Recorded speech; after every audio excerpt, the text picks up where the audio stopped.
smile, every hug, every kiss, every touch, every person in my life that I care about and love. But wait, maybe I'm getting too emotional. That's exactly what they say you ain't supposed to do. Suppress your feelings, never talk about your pain. Can't appreciate the sun without acknowledging it rains, right? That's right. So this a moment of clarity. And make sure you always protect your energy. You stay focused and your life gon' be lit. And you are now rocking with Celeste. Hi. Hi, beautiful people. So if you are new to my podcast, my name is Celeste. I'm a therapist from Boston. I come on, I talk to people who are doing things to empower the lives of others by sharing their story. And I also have a segment within my podcast where I talk about relationships. It's going to be 3 years in July since I've been podcasting. And the number one podcast that tends to be something that people like want to hear more about is relationships. And so I asked, I really wanted a co-host, somebody that was like a little bit attractive. I wanted somebody that was kind of full of themselves. So I decided to ask,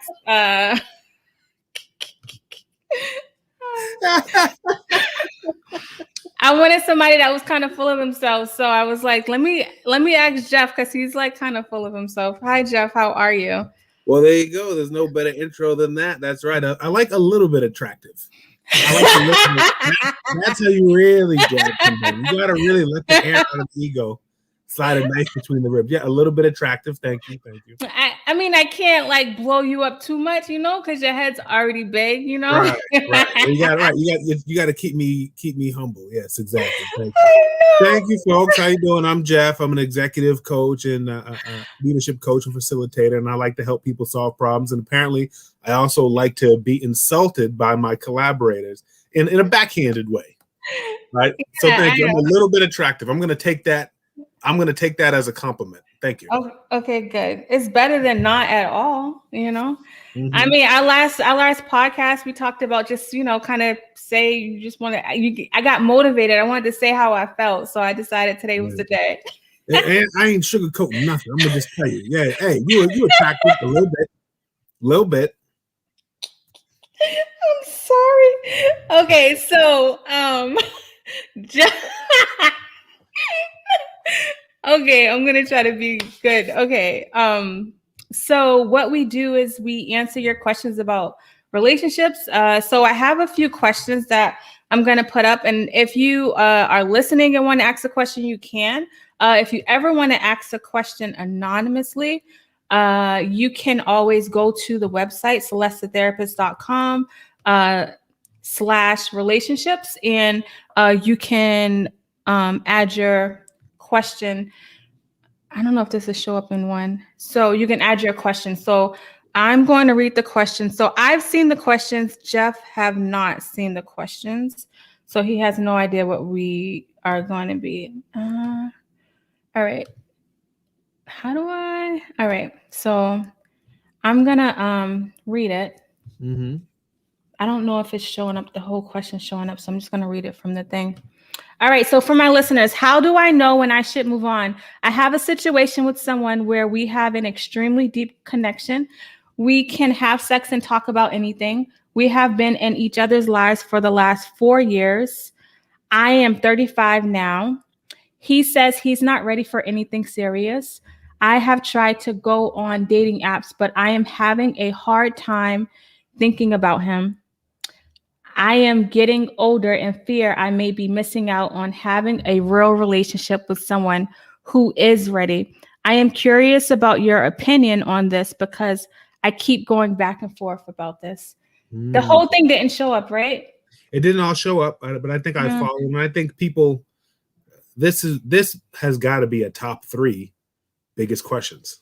You know what I mean? It's got to be, like when I say big, like most common dilemmas that I think particularly women find themselves in. Don't you think, Celeste? Yes, this is definitely, I'm sorry, guys. I wish the whole thing would show up. But yeah, this is a situation that a lot of people find themselves in. And so I have a lot of thoughts about this. Do you want me to go first or you want to go? Sure. Why don't you go? Okay. So for the person, and this is, I'm sure she's not the only person that may have this this issue, or they may think it's an issue, but it's really not an issue. Your question is what should you do, like, about moving on? My biggest thing when I'm talking to people is reminding them that they have choices. I feel like a lot of times we feel stuck when we're not really stuck. I think it's a choice to stay in a situation with somebody when they say they're not ready. But I think a lot of times our emotions get so involved in the situation that we tend to feel like if we stop, we've wasted a lot of time, or people don't really understand love. And so I think that we look at it as a feeling. And so our decisions are being made off of the feeling. So I think, even though it feels stuck, feelings go back and forth. You're not technically stuck. You have a choice. The other person has clearly stated that they're not ready for anything serious. So the more you stay, the more you make it easier for them to just kind of stick around and stay with that deep connection. I don't know what that deep connection means, but I got a few guesses. I mean,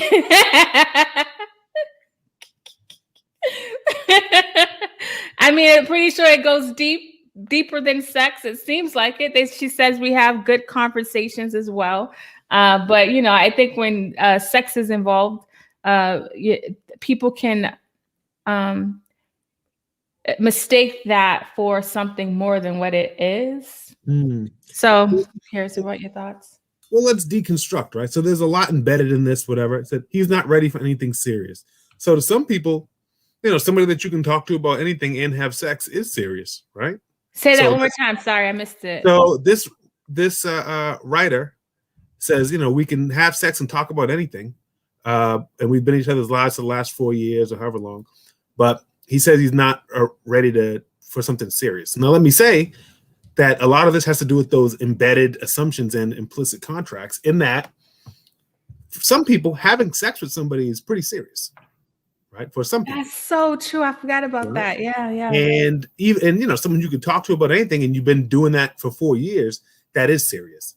So it's not necessarily true that it is serious or isn't serious. And then there's the phrase "not ready," which has an embedded implication that if that's exactly what he's saying, that has an embedded implication in it, which is that, but if we keep doing this, eventually I'll change, right? Because ready is like, are you ready to go, Celeste? Embedded in that is that Celeste is going to go. The only question is, has she done her hair yet, or whatever it is?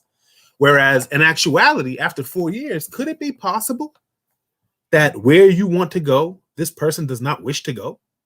That they like where we're at now? So, for example, because you always have this dilemma, right? Let's say you want to go see a movie. You want to go see Black Panther 2 comes out.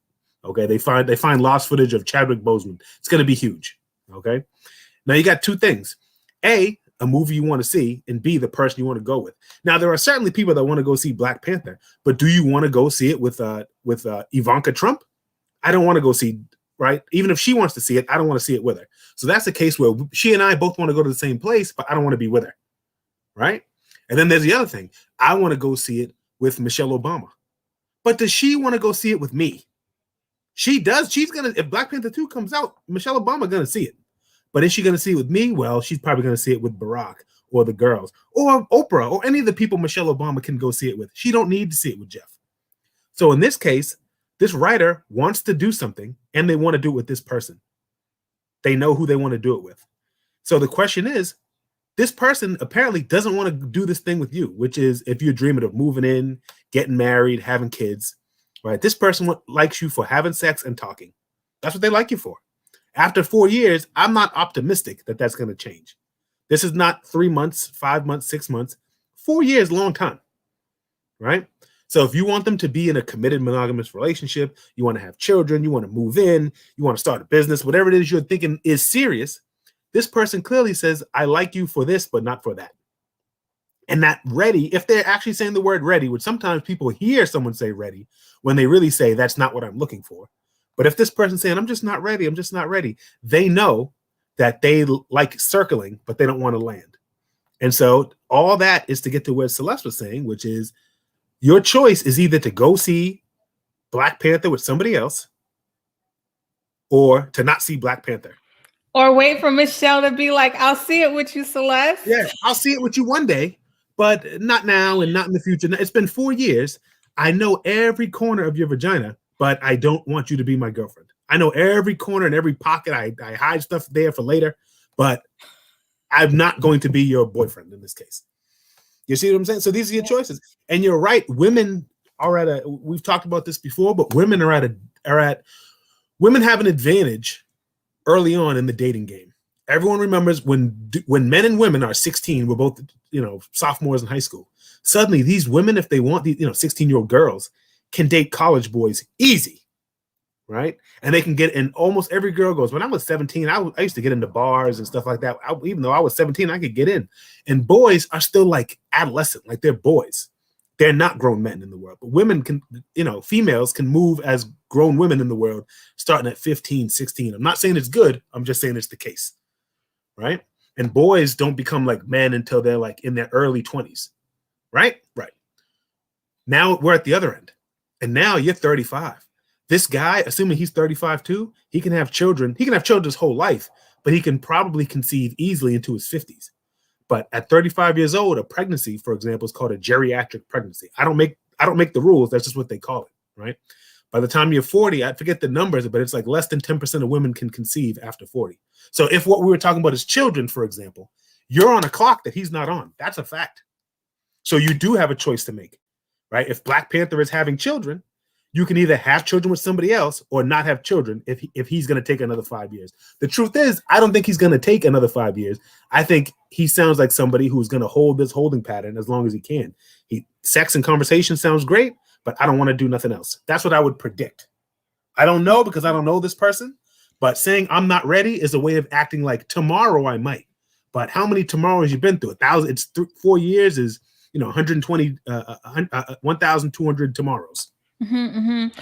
And I've spoken to people on both ends, like the person that's not ready and then the person that's ready. And what I find is that the person that's not ready, because I've been into that person's head, the person that's not ready will tend to have their reasons and be okay with not being ready because they've been very specific about the fact that they're not ready.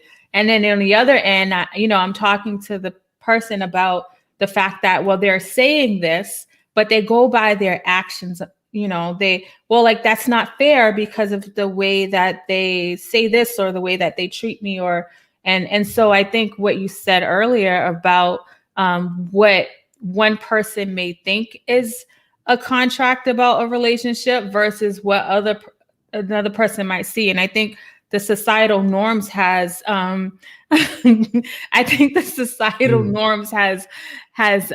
caused people to kind of feel that way. Thank you. Tanya said he's not ready with her. Well, I think that's certainly true that he may or may not. He may be a bachelor his whole life and he just does this and he only gets to, I usually describe it as like the third date, right? Like we'll have sex, we'll eat together and we'll talk, but we don't make any future plans, right? Like some guys or some people, but men are particularly guilty of this, only let it get to the third date. And they just circle at the third date as long as they can. And then when it finally comes, we should move in together. We should get married or get engaged. We should have children. We should make some kind of long-term plan. Whoa. I'm not doing that.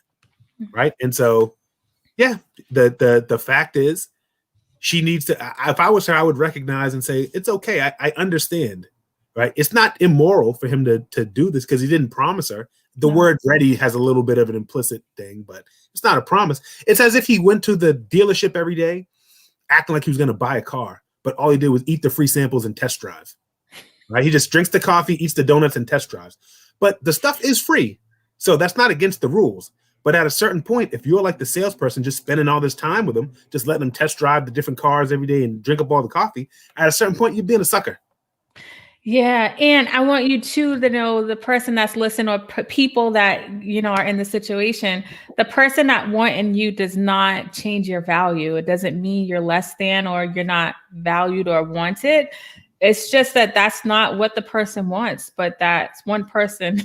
So I think that's another reason, you know, why people kind of stay in this circle of is because of they feel like it's a value thing when it's not. Well, it becomes an ego contest to earn love, right? Yeah. What am I going to do? I'm going to blow his mind in bed, and then he's going to realize that I'm the one. I'm going to, you know, he mentioned that his old girlfriend would never cook for him. So now I'm going to cook for him, and now I'm going to earn his love. But turning it into that contest, it attaches it to your self-worth. If I do this, then I'm worthy of love. And if I am not able to do this, I'm not worthy of love. But you got to believe that you're worthy of love because of who you are, particularly if you're handling your business and being your best self, to the point where one dude can't make or break it, right? Tanya says, we as women need to learn to accept this and move around, right? Move on. Yeah, you just say, look, it's okay. Like, again, he's not evil for this. It's not assuming that you're, you know, I bet you having sex with this woman and talking to her is great. But if that's all he wants and that's not all you want, you just got to move. It's like a job that won't give you a promotion. Like, how long I got to work here? They're not going to promote me. It's okay. You don't have to. But since I believe in my own value, I'll just get a similar promotion. I'll get a similar position at another agency. So true. So true. One of my YouTube listeners says, for a large percentage of women, marriage is like landing a dream job. Then it's so true. Then a couple years later, demanding half ownership in the business that hired you. Family law overwhelmingly favors women. A recent study shows that women initiate 84% of divorce.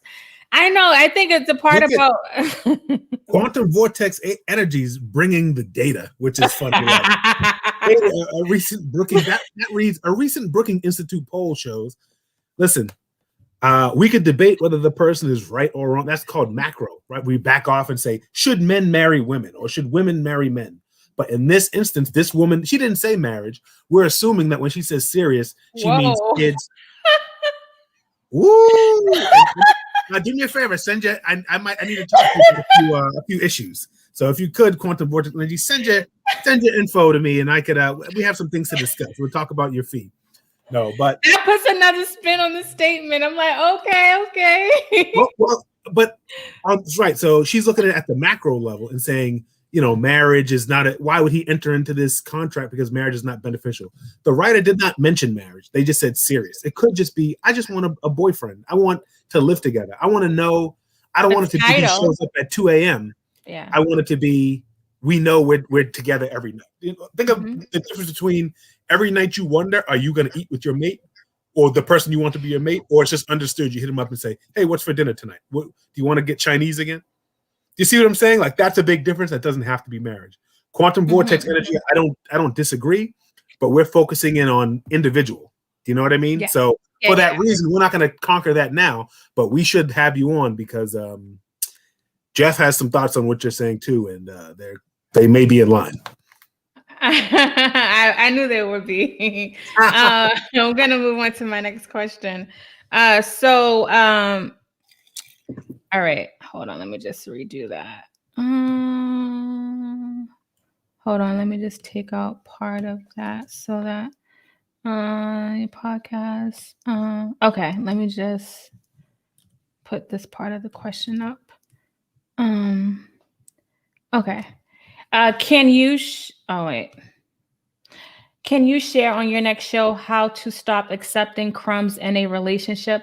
Listening to you has shaped the way I look at people in my life. I'm settling too much help. So in this specific case, they're not saying what kind of relationship. And, you know, this show, we talk about all types of relationships.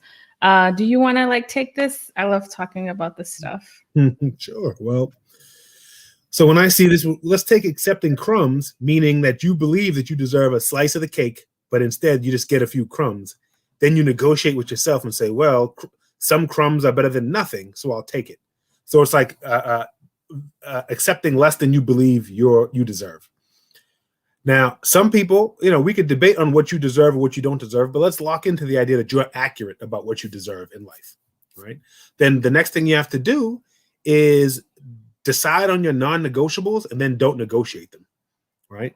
So you simply decide, with me, if we're going to be together, then I need X. If we're going to be friends, I have certain non-negotiables, and I'm just not negotiating, meaning I don't just accept anything from my friends, whatever the relationship is, even from your parents, right? Where you say, well, look, just because you're my mom don't mean you can do X, Y, and Z to me, whatever it is. I don't just accept the crumbs of parenting. I would rather have nothing than negotiate down. So like, this is related to this first person, the first writer we had. They essentially believe that they're accepting crumbs. They're accepting a portion of what they want or would deserve. They do like sex and conversations. They like it. But they believe they should have something serious, whatever serious means to them. And so, but the person says, well, since you've proven you'll accept crumbs, that's what I'll give you. You've proven to me that I'll put my dick all in you, and then we'll have a conversation. Then you won't see me for a week or whatever the issue is. You've proven that that's an acceptable deal to you, no matter what you say you desire. That's what I will give you, right? And so what you have to do is draw a hard line with your mind and not operate off of what you want. Because if you let your anxiety, your fear of being alone, your overwhelming, I don't want to say lust, but even like your heart lust, right? Like just we connect, and I just want to hear his voice or whatever it is you say to yourself.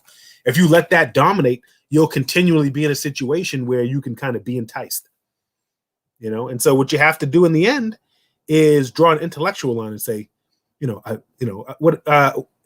miss you. I want to see you. Okay. I hear that, and I miss you too, but I'm going to decline. Right. Or maybe that's hard to do. Maybe just leave the person on red. That is, oh, I got to stroke my beard after I say that. So that's what you can do. You know what I mean? You can't, feeling follows action is the thing that I'm going to go back to again and again. It's not when I fall out of love with this person, I'll make the right choice. You make the right choice first, and that will help you to get over the infatuation that you have. Yo, that's a word right there. It's the making up your mind that you want to stop whatever it is that you're accepting, but you can't do that until you understand your negotiables and non-negotiables. And I think people haven't really sat down to really understand, like, what is it that they really want or need or deserve. And I know once you do that and you start putting the boundaries in place, it'll be hard for you to accept crumbs, because that's the way that you treat yourself is the way that you allow other people to treat you. And so whether it's a family member, a friend, a relationship, it doesn't matter across the board. You're actually more in control than you realize. But I think people tend to go with the feeling. It's like a minimum wage for how you operate, right? Mm-hmm, So the bottom line is, for me, for example, I take a no call, no show very seriously. Okay. That's the truth of the matter. I take a no call, no show, whether it's friend. This is true because I'm using this because it's not just romantic. It's one thing to cancel. Okay. But if you and me say we're going to even just Zoom, if we say we're going to do a Zoom at 8:00, and then at 8:00, you're not there, and I sit there for 20 minutes looking at myself, then you hit me up the next day, like my fault, not even like when you later the next day. I take that serious as shit, because that's really inconsiderate to me. And I mean that for everyone in my life. So that's a non-negotiable for me. No call, no show. Well, I'm a flake. No. I don't accept that. But there are other things I don't care too much about. Like, let's say, throwing like saying a joke that goes too far. I'm somebody, anyone who knows me knows that I'm, first of all, the number one line stepper of that. But if someone says a joke that's too far about me, whatever it is, I get it. I go, you know what? That happens sometimes. It's not, it's in the heat of the moment. It's fine. So for me, that's not a non-negotiable. For some people, it is. So you got to, that about yourself. And then it just is what it is. I've told somebody before, like, look, they said, oh, I flake. And I say, look, I'm not with it. So if that's what it's going to be, then just let's not hang out no more.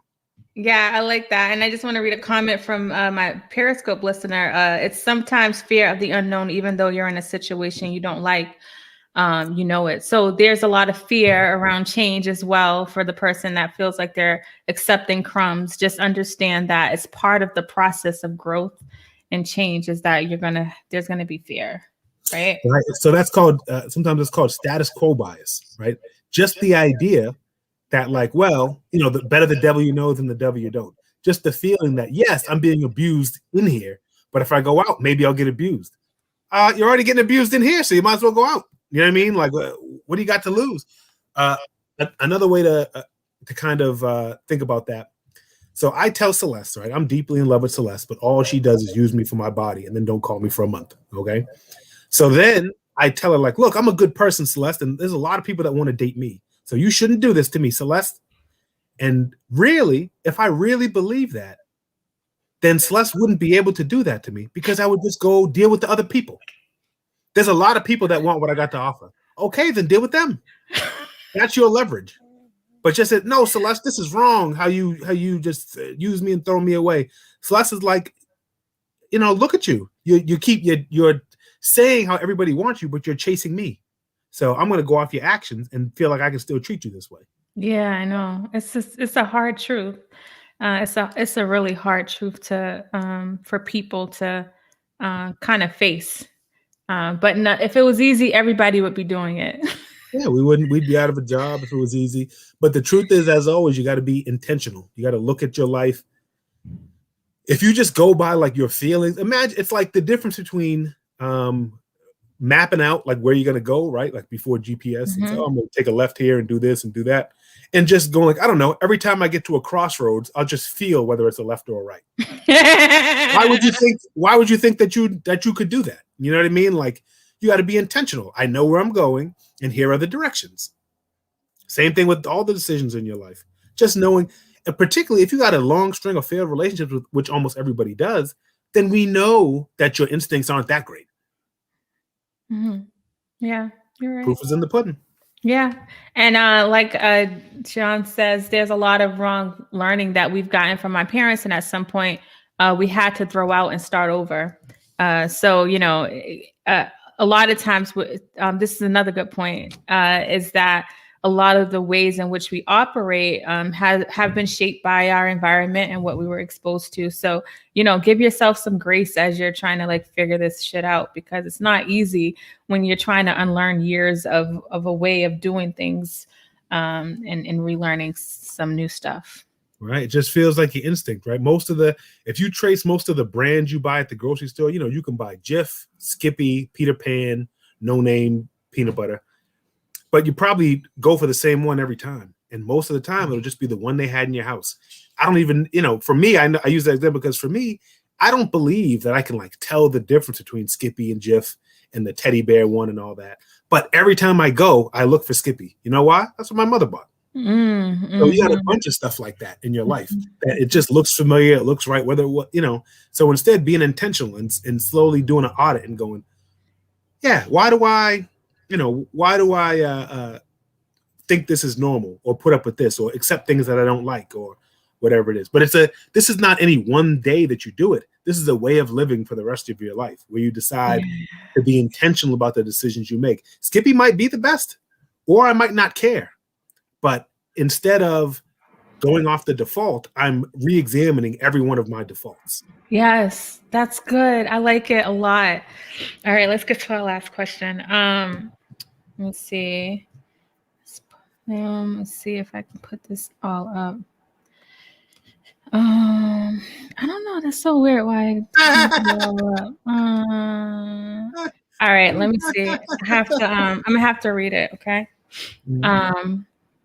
I think most of it's up. I like when you and Jeff talk about relationships. My girl always mad about something. He sounds mad as he's writing this. She's always mad about something. I can hear that in your voice, person that I don't know. My girl is always mad about something. Honestly, her energy drains the fuck out of me. I walk around like it's not my house anymore. How can I talk to her without her blowing up at me? I hate being in my own house because of her. Is that all coming up? No, it's not. That didn't all come up, but I knew how that was going to end. Now it comes up. Yep, I hate being in my own house because of her. Right. So first of all, this sounds like some of them pandemic blues, right? Because people are getting forced into their own stuff. So let's deconstruct this one. This is great. My girl, you got to read it with a teeth suck. You go, my girl always mad about something. He sucked his teeth, but he just didn't write it. I know. Her energy drains the fuck out of me. I walk around like it's not my house anymore. Right. That's a heavy one. So this sounds like what I'm hearing is that there's a dynamic where if one person is disagreeable and one person is an appeaser, then this dynamic pops up. So let me say what disagreeable means real quick. There are metrics that people use, psychologists use to categorize personalities, right? And the big five are like the traits, the same way I could just on Celeste light or my license will say my height, my weight, my skin color, my eye color, and my hair. And that's like the categories of person roughly. Mm-hmm. We got the ocean, the big five personality traits, which is openness versus being closed, openness to experience, right? Versus someone who doesn't like a lot of new experience. Conscientiousness, which is how basically attention to detail. Extroversion versus introversion. Most people are familiar with that. Agreeableness versus disagreeableness. That's whether you get more energy from arguing and debate or whether you get energy from harmony and getting along. And neuroticism. These are how much you have the negative emotions like anxiety, depression, and anger. So I bring that up. Everybody falls somewhere on those, just like everyone has a height, a weight, and eye color, skin color. None of them are wrong. But in this instance, if you're living with somebody, let's just say you move in together because of a global pandemic, it's your house and she moves in with you, which is what it seems to me when you say, I can't walk around in my own house anymore. Let's say that happens. And you're somebody who really I don't like to argue, man. I mean, if I say pizza and you say chicken, then fine, it's chicken. And then if someone else is very disagreeable, meaning that arguing costs them nothing, it doesn't cost them emotional energy. So it can become an imbalance because they can win all the arguments because it just wears you out. It's a war of attrition, right? You just give up because it's like it burns a lot of your gas to argue and it burns almost none of her gas. So pretty soon, it's like a hostage situation because every single thing is like, oh, you wanted to talk about this? Because nigga, I can go all night. And she can go all night too. So just every time all right, you win. Like giving in to a terrorist, right? And so that is a challenge because it's just true that it costs, it sounds like it costs her less energy than it costs you to argue with. One thing a person could do in that instance is to address that and say, look, all this arguing is wearing me out. Okay. I don't think it doesn't feel healthy for me. I don't think it's healthy in a relationship, but I know it's not healthy for me. So here's what I'd like to do. We lay out certain ground rules for an argument, and then it is what it is. Like, for example, if we can't agree on dinner, then we'll each get our own dinner, 2 Uber Eats. Or if we can't, some things you can't do that with. You can't agree on what the heat should be on. The heat can only be on one thing and you can't agree. So you say, well, look, let's pick a thing and stick with it or whatever. You figure out basically the ways to argue and the ways to settle conflict. And you opt for the ways that don't give her advantage to this disagreeableness. But she could say, no, I disagree with this because I'm disagreeable and I disagree as a way of life. She won't use those words, but effectively when you bring this up, she blows up at you and you have this thing. And then you might have to say, if we can't get along, I don't know why we're together. I don't enjoy it. I don't enjoy arguing with you like this. So I don't know, baby. You might have to grab your mask and get out. And I think for the person, I want to talk about both sides, but the person that is struggling in that dynamic in the relationship, the more you allow certain things to happen, the more it's going to continue to happen. You are essentially accepting, you got to really go back to like the negotiables and non-negotiables. I think it's easy to get comfortably uncomfortable in a relationship where when I see this dynamic so many times where one party, tends to respond based off of how they feel and nothing happens. And so the other person just stays quiet because they feel like nothing they say is going to work. It's, nothing's going to change. But now you're miserable. So you're living to die. You're just living together, waiting to die. And that just doesn't feel like a life that I want to be a part of. Mm-hmm. Again, like somebody said earlier, thinking about our upbringing, some people have been in households where that was the case. There was no love. And it was just, we're just in this because this is what we are doing. So that's something I want to say about that. Do you have any comments about that part? No, you're exactly right. And it's not, again, it's unlikely that your mate, guy who hates his girl's energy, it's unlikely that your mate is deeply evil. Part of those, the big 5 personality traits are, at least in some part, biological, right? People are just tuned the way that they are. And also, people's families and relationships have different communication styles. And so, for example, can you believe this, Celeste? I come from a very disagreeable family. Can you imagine that? And so people here are dinner table conversation or something like that, and it sounds like fighting. But we do fight, but we're not even fighting here. This is just what it's like. And we're just gladiators, right? It's like when you see a family of football knuckleheads and they all just ram each other. We're like that, but verbally, right? And so sometimes, people who come into our family life, people's mates or whatever it is, are like, Jesus Christ, how did I get into this? But it's like, yeah, this is what we're like. We have sharp elbows and we communicate like this. And we have to do the work to realize, hey, man, everyone's not like this. Everyone don't like it. This is not everyone's level. This is our level. And it's not good or worse.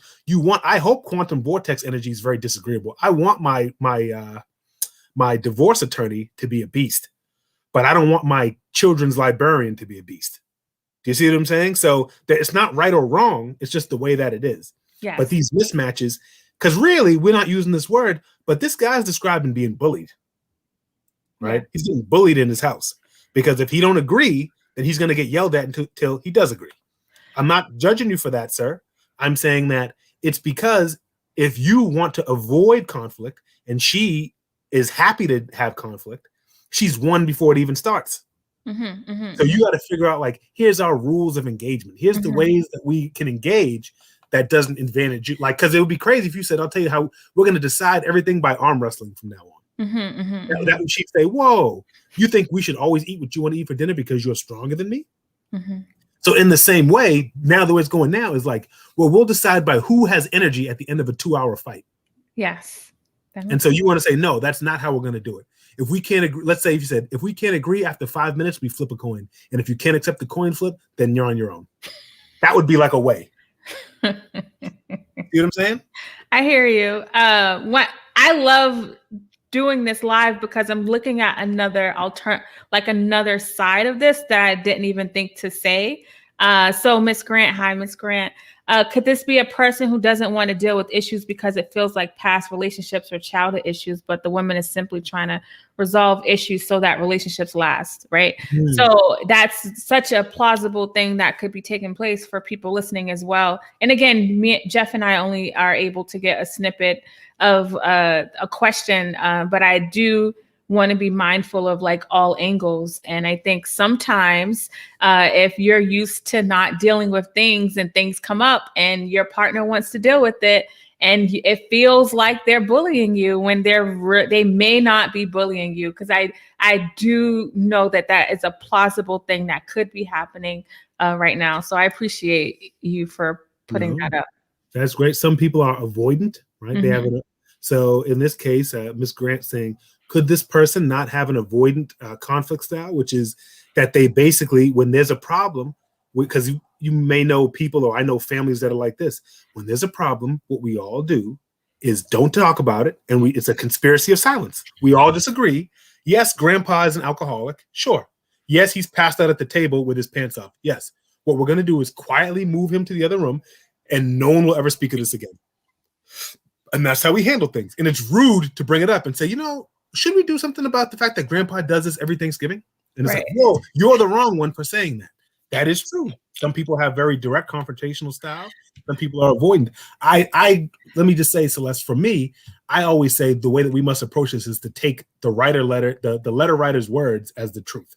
Even though it may not be the truth, we're going to answer their question as if it was accurate. So I do want to, for the person on the other end of the women that may be finding themselves this way at times and struggling, I'll say that a lot of times when we're struggling, whether man or woman, whoever it is, right? When we're struggling, the person closest to us, unfortunately, ends up getting the short end of the stick because they're the person's closest to us, right? I've worked in the emergency rooms and I've had parents come in, partners, like, roommates, when people are not dealing with their stuff, it feels like it's you, right? If we're in a relationship and we're living together, I feel like you're the problem when it's deeper than you. So if it does feel like you're always upset about something that's happening, honor your emotions. It's not about like it not being valid, but really trying to like sit and understand, like, is this what's in front of me, or is it deeper than what's in front of me? Right. A lot of times people, it's called transference. We've talked about it on here before, but when, somebody says, somebody says or does something and it reminds you, or it fits the exact pattern from before, so then you have the response of before. So like, you have a mate and they're 5 minutes late, right? And then, although they're 5 minutes late, it's not some huge issue that they always do, but it blows you up because your last mate was always very late, and then it made you think that they didn't care about your time, and then you missed your cousin's wedding, and then before you know it, them being 5 minutes late is as if you missed your cousin's wedding.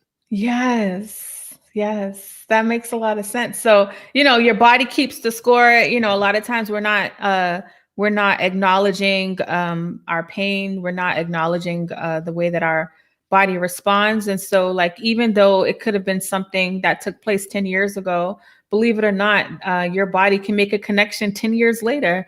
Whether or not you're consciously there to make that connection, your body's making the connection. So a lot of times it's going to be huge to make sure that you are being mindful on, what is happening in front of you.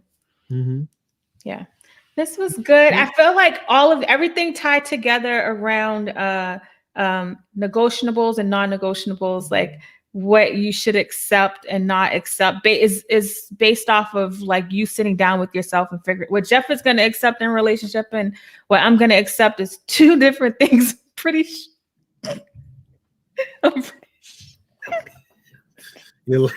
Celeste is laughing, but yeah, I agree. We're gonna accept different things. Yeah, and to me, the through line. This is the through line in almost everything.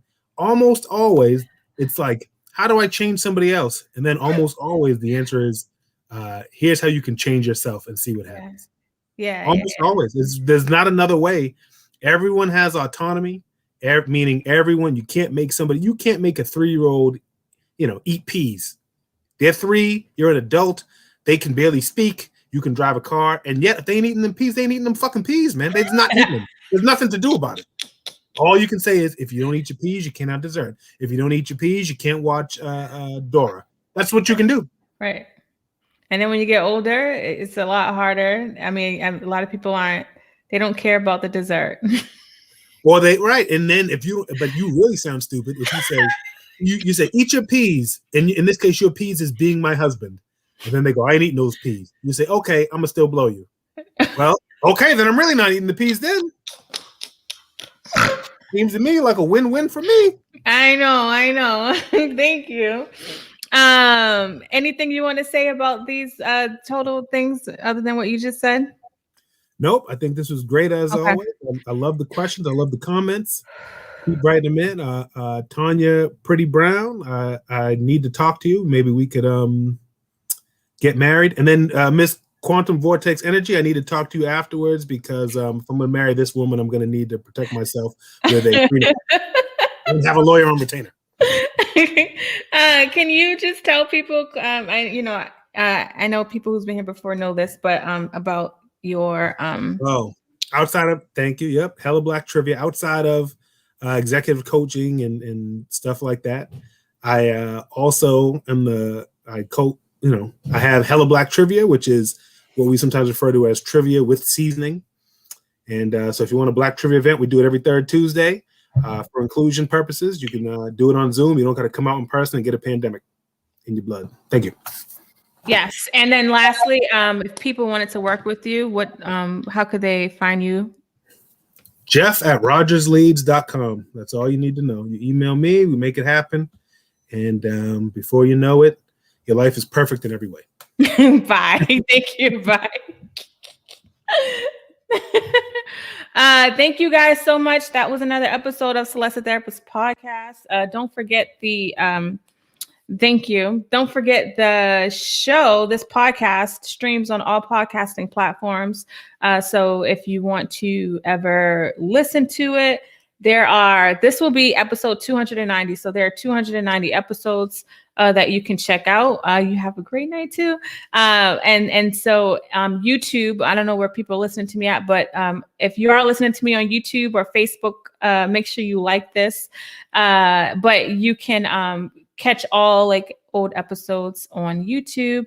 If you want to learn more about me, you can visit me at CelesteTheTherapist.com. If you want to join my community, I have 2 classes that I do. One is called Healing the Inner Child. The other one is called All About Love. If you go to shiftingthewayouthink.com, you can find information about that. And we will be back Thursday talking to somebody else who's doing something to empower the lives of others. Smile, every hug, every kiss, every touch, every person in my life that I care about and love. But wait, maybe I'm getting too emotional. That's exactly what they say you ain't supposed to do. Suppress your feelings, never talk about your pain. Can't appreciate the sun without acknowledging it rains, right? That's right. So this a moment of clarity. And make sure you always protect your energy. You stay